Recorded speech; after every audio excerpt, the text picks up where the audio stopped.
The roar of the smoker can only mean one thing, Brett. That the crowd is roaring because we're smoking today. That's right. We are doing spatchcock chicken. We cannot wait to show you how we do this on the P.O Box Copperhead Vertical 5 smoker. You want to see how we knock this one out? Stick around while we dig in.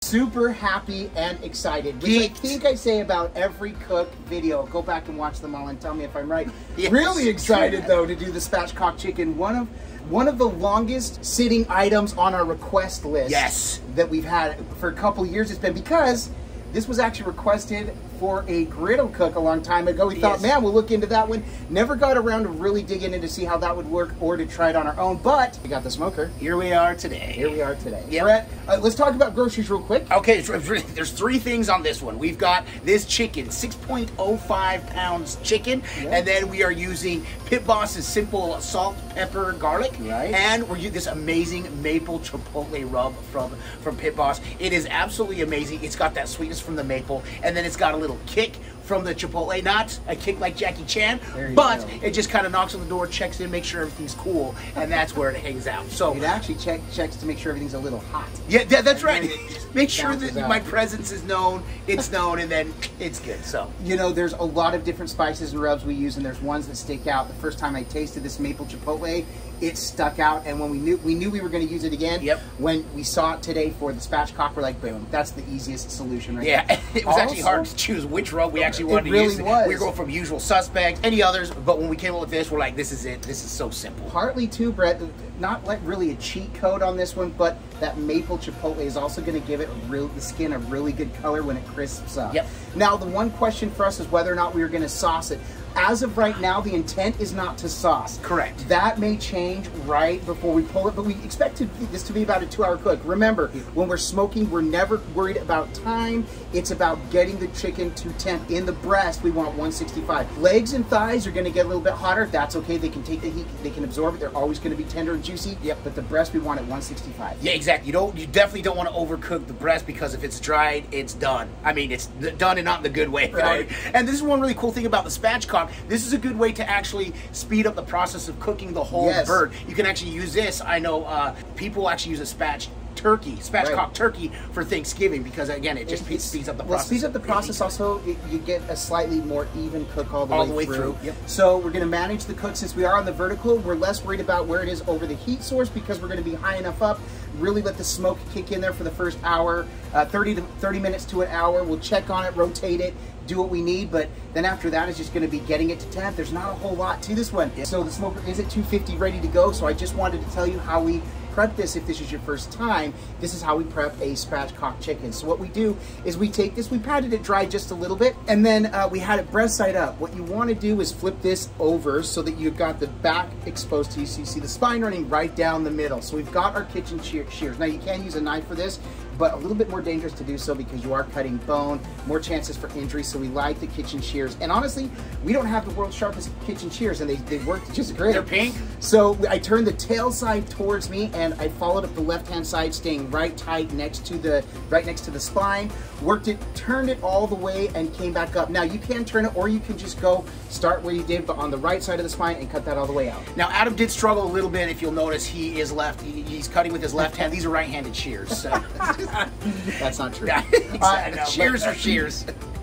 So then one thing that we were taught to do that I do like doing, you don't have to do, one thing that we did that some people do, some people don't, we were taught this, so it's the way we do it. We went ahead and removed the ribs. It just is going to get that out of the way, expose a little bit more of the meat.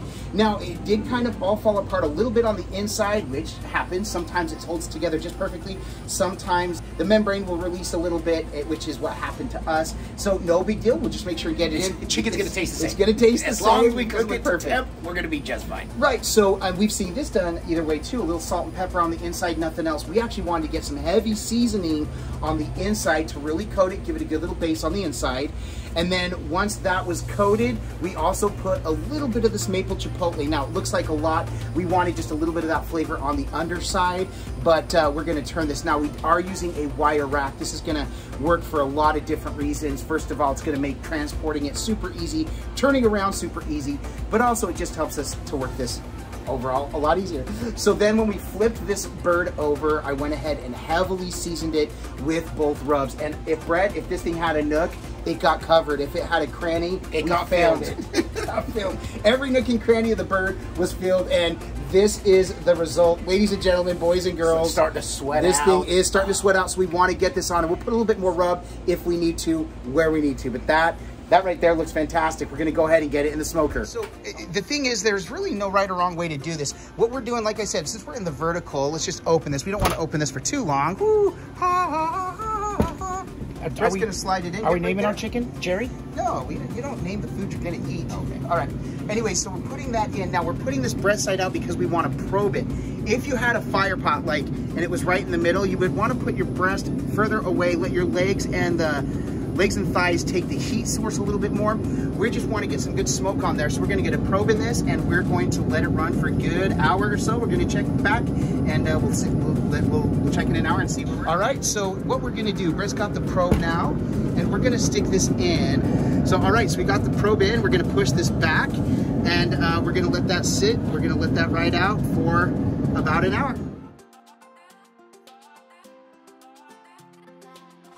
Brett, what we temping at? 165. 165. It is crispy. It is crunchety. It is not peanut buttery, against popular opinion. Against popular opinion. All right. So here you go. Time to pull. Brett's got his winter gloves on. That's right. We're going skiing. That's right. Oh man, Brett, how that skin? I wanted it super crispy. It looks super. Did we crispy Brinkley it? We totally Crispina Aguilera it. We're gonna get this pulled out. We're gonna let it rest, let the juices settle. Then we're gonna cut it and we're gonna eat it. How about Brett? I'm down with that. Yeah. Do we want that cutting board out here? Yes, to sir. Set it on. Brett, this is gonna be the longest 5 to 10 minutes of our lives. Got that right, brother. All right, Brett. It has been what, 5 minutes? I didn't want to wait any longer. Right. So we're gonna get this right onto our cutting board now. Ooh, look at that! Would you look at that? Oh man. The intent here is to cut this. We got a crispy skin on the outside and we just want this tender and juicy on the inside. So I want to cut off the legs first. I want to cut off out around the leg. I'm going to take, let's cut. Wow. Juicy. It's a little juicy in case you were wondering. Let me put this over here. Look at that. Juices flowing. Now I'm gonna follow and cut this right down the middle here. Right down the hatch. Now I'm not trying to quarter this or anything. I'm just trying to get some slices of meat for us to try. Kind of like on Thanksgiving Day when you just want to get the cut of the white meat of the turkey. Right. Okay, so cut that one away. Brett, look at this. I'm not gonna even squeeze it. I'm just pulling this up. Look it. A little bit of the smoke ring right up in here. Yeah. Oh, whoops. You see that? Accidentally squeezed that. Oh, wow. Okay, I'm gonna cut us off a couple slices to try here. Oh my goodness. You see that? Yes.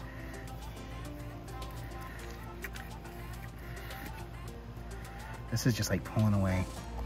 All right, dude, let's just go ahead and grab some of these and let's go taste it. Here we go. Well, there it is in all its glory. And we gotta say, super excited for this one. Super juicy. There's still juices pouring into it. The thing that's really rewarding about this is if you feel like smoking, you don't have a lot of time, 2 hours. This was almost exactly 2 hours, maybe 2 hours, 10 minutes total. Right. And then resting time, of course, we gave it about 7 minutes. I said 5, it was closer to 7. But we just want to dig in and try this. We hit it heavy with the rub. Yep. I want to see if it was too much, but it doesn't matter at this point. It's time to dig in. Brett, like we say, it can look amazing. It looks absolutely amazing. It does. And no sauce on this one. We decided no sauce. We could have gone sauce. Give us your opinion. Would it have been better had we tried it with sauce? Taste test aside. Here we go. Just your thoughts. Like we say, it can smell amazing. Definitely have mentioned it a time or two. Can I get a smell? Yeah. Smell, yeah, you can. But if this doesn't taste amazing, then this is all for naught. Cheers. I'm gonna take this piece right here. You said cheers and then everything. Okay. So I got a big piece. Wanted to make sure I got a piece with the seasoning. Cheers. I'll eat to that, my brother. Oh, it's tender. Wow. Oh my God. There's that little sweet heat of that chipotle coming in through. Get some without the seasoning. Get a part, because you'll see the seasoning. It's soaked through. It is in I can taste that. Every chomp Wow. of this. That is so true. Absolutely this whole piece, I can taste the seasoning all the way through. How rewarding. How rewarding is that? Oh my gosh. If you've never done spatchcock chicken, now you can, and I'll tell you why. This is our first time doing a spatchcock chicken. Surprise. We've helped prep one before, but we've never done one start to finish on our own. We had a wonderful chef walk us through the prep, and so that's why we're familiar with it. And that's what I was going to say. I think this is one thing I love about smoke cooking. Like with griddle cooking, it's just we try to take the mystery out of it. And once you know how simple it can be and how delicious it can be, the flavor all the way through that. It is, I'm telling you what, that minor heat from the Chipotle, the sweetness with the maple, and then we got the SPG on there. You know what, Brett? I'm thinking this with a side of jasmine rice, maybe a little soy sauce dip on the side. So you want to kind of go Asian-y on this. That's what I'm feeling. If we were to put a sauce on, either like that Bachan's Japanese barbecue sauce, maybe Mr. Yoshida's. And then I also think, like, okay, we go mashed potatoes and gravy on that. Or with this one, I go a little bit of guac, some cilantro rice on that, maybe some tortillas. Shred this up, make some street tacos. All right, we can agree on that one. We're going to keep talking about this, what we're going to do with this. You have to do a spatchcock chicken. This was amazing. This will not be the last time I do this. I love that we did. I already sent a picture to Sherry. She's all, how long does it take? I said 2 hours. I'm doing it. Maybe tomorrow. We'll see. If you did enjoy this video, if it gave you an idea of something else that you can cook on your smoker, make sure and give this video a thumbs up. We really do appreciate it. It's one way in which you can support us in what we do. We do also have 2 cookbooks. The first is the Epic Outdoor Griddle Cookbook, available on Amazon or anywhere books are sold. And now, introducing our newest book, Smashed. Just released. We are so excited to have dropped this. Sales are on right now. You got to go and check it out on Amazon. Also, anywhere books are sold. These are both labors of love. We put a lot of time, effort into these, and we're super honored to get to share them with you. Obviously, they're not smoke cooks, but we just love to cook, and we consider ourselves novice to the smoke cooking game. And loving it more and more as we're learning. Absolutely. Like, this whole place just smells like a barbecue joint, and I'd have it no other way. I'm here for it. Yeah. Aside from coming to knock out bangers like this one, why else are we doing this? Because all we do is twin. No matter what. With that, we bid you adieu. And don't forget to like and subscribe. And let the smoke rise. And let the smoke rise. That's right.